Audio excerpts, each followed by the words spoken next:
नमस्कार मंडळी, welcome back to my channel Gapshap banded. चला तर पाहूया श्री रामचरितमानस या पुस्तकाचा पुढचा भाग. हे देवांचे स्वामी, सेवकांना सुख देणारे, शरणागताचे रक्षण करणारे भगवन, तुमचा विजय असो, विजय असो. हे ब्राह्मणांचे हित करणारे, असुरांचा विनाश करणारे, लक्ष्मीचे प्रिय स्वामी, तुमचा विजय असो.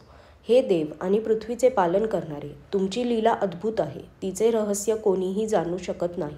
अशा प्रकारे जे स्वभावताच कृपाळू व दीनदयाळू आहेत तेच आम्हावर कृपा करोत. हे अविनाशी, सर्वांच्या हृदयात वसणारे, सर्वव्यापक, परम आनंद स्वरूप, अज्ञेय, इंद्रियातीत, पवित्र चरित्र, मायेने रहित मुकुंद, तुमचा विजय असो, विजय असो.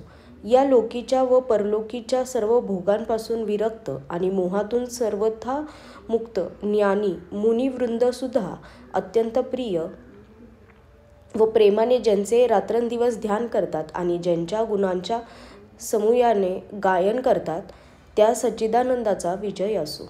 ज्यांनी दुसऱ्या कुणा मित्राविना किंवा सहाय्यकाविना एकट्यानेच किंवा स्वतःच आपणाला त्रिगुण रूप ब्रह्मा विष्णू महेश बनवून किंवा कोणत्याही उपादान कारणाविना अर्थात स्वतःचे सृष्टीचे एकमात्र निमित्ती व उपादान कारण बनून 3 प्रकारची सृष्टी उत्पन्न केली, त्या पापनाशक भगवान यांनी आमची आठवण ठेवावी. आम्ही भक्ती जाणत नाही, पूजाही जाणत नाही. जे जन्म मृत्यूच्या भयाचे नाश करणारे, मुनींच्या मनाला आनंद देणारे आणि विपत्तींच्या राशीचा नाश करणारे आहेत, त्या भगवंतांना आम्ही सर्व देवांचे समुदाय काया वाचा मनाने मखलाशी करण्याचा स्वभाव सोडून प्रांजळपणे शरण आलो आहोत. सरस्वती, वेद, शेष आणि सर्व ऋषी यापैकी कोणीही ज्यांना जाणत नाही, ज्यांना दीनजन प्रिय आहेत, असे वेद उच्चारवाने सांगतात, तेच भगवान आम्हावर दया करोत. जे संसाररूपी समुद्राच्या मंथनासाठी मंद्राचल रूप आहेत, सर्व प्रकारे सुंदर, गुणांचे धाम आणि सुखांचे राशी आहेत, असे हे नाथ, तुमच्या चरणकमली आम्ही मुनी, सिद्ध आणि सर्व देव भयाने अत्यंत व्याकुळ होऊन नमस्कार करतो. देव आणि पृथ्वी भयभीत झाल्याचे पाहून आणि त्यांचे स्नेहयुक्त बोलणे ऐकून शोक व संदेह दूर करणारी गंभीर आकाशवाणी झाली.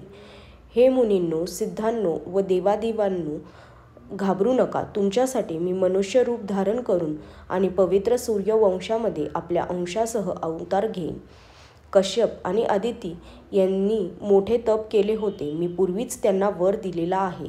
तेच दशरथ आणि कौसल्या यांच्या रूपाने मनुष्यांचे राजा बनून अयोध्यापुरीत प्रकट झालेले आहेत. त्यांच्या घरी मी रघुकुलात श्रेष्ठ 4 भावांच्या रूपाने अवतार घेईन. नारदांचे शाप वचन मी पूर्णपणे सत्य करीन आणि आपल्या पराशक्तीसह अवतार घेईन. मी पृथ्वीचा सर्व भार हरण करीन. हे देववृंदांनो, तुम्ही निर्भय व्हा. आकाशात झालेली ही भगवंताची वाणी ऐकून देव लगेच परत गेले. त्यांचे मन संतुष्ट झाले. मग ब्रह्मदेवांनी पृथ्वीला समजावून सांगितले. ती सुद्धा निर्भय झाली आणि तिला धीर आला. सर्व देवांना सांगितले की वानरांचे रूप घेऊन तुम्ही पृथ्वीवर जाऊन भगवंताच्या चरणांची सेवा करा. असे म्हणून ब्रह्मदेव आपल्या लोकी परत गेले. सर्व देव आपापल्या लोकी गेले. पृथ्वीसह सर्वांच्या मनाला शांती लाभली. ब्रह्मदेवांनी जी आज्ञा दिली त्यामुळेच देव फार प्रसन्न झाले आणि त्यांनी तसे करण्यास वेळ घालविला नाही. देवांनी पृथ्वीवर वानर देह धारण केले. त्यांच्यामध्ये अपार बळ आणि पराक्रम होते. सर्वजण शूर होते. पर्वत, वृक्ष व नखे हीच त्यांची शस्त्रे होती. ते सर्व धीरबुद्धीचे वानर रूप देव भगवंताच्या येण्याची वाट पाहू लागले. ते वानर पर्वतांमध्ये व जंगलांमध्ये जिकडे तिकडे आपल्या चांगल्या सेना बनवून सर्वत्र पसरले. हे सर्व चरित्र मी सांगितले. आता मध्येच सोडून दिलेले चरित्र ऐका. अयोध्यापुरीत रघुकुल शिरोमणी दशरथ नावाचा राजा झाला. त्यांचे नाव वेदांमध्येही प्रसिद्ध आहे. ते धर्मधुरंधर, गुणांचे भांडार आणि ज्ञानी होते. त्यांच्या मनात धनुष्य धारण करणाऱ्या भगवंताची भक्ती होती आणि त्यांची बुद्धीही त्यांच्यामध्येच रमली होती. त्यांच्या कौसल्या इत्यादी प्रिय राण्या पवित्र आचरणाच्या होत्या. त्या फार नम्र आणि पतीला अनुकूल वागणाऱ्या होत्या. श्रीहरींच्या चरणकमलांमध्ये त्यांचे निस्सीम प्रेम होते. एकदा राजाच्या मनात अतिशय खेद झाला की मला पुत्र नाही. राजा त्वरित गुरूंच्याकडे गेला आणि त्यांच्या चरणांना प्रणाम करून त्यांना विनवणी केली. राजाने आपले सारे दुःख गुरूंना सांगितले. गुरु वशिष्ठ यांनी त्यांना अनेक प्रकाराने समजून सांगितले आणि म्हटले, धीर धरा, तुम्हाला 4 पुत्र होतील. ते तिन्ही लोकांमध्ये प्रसिद्ध आणि भक्तांचे भय हरण करणारे होतील.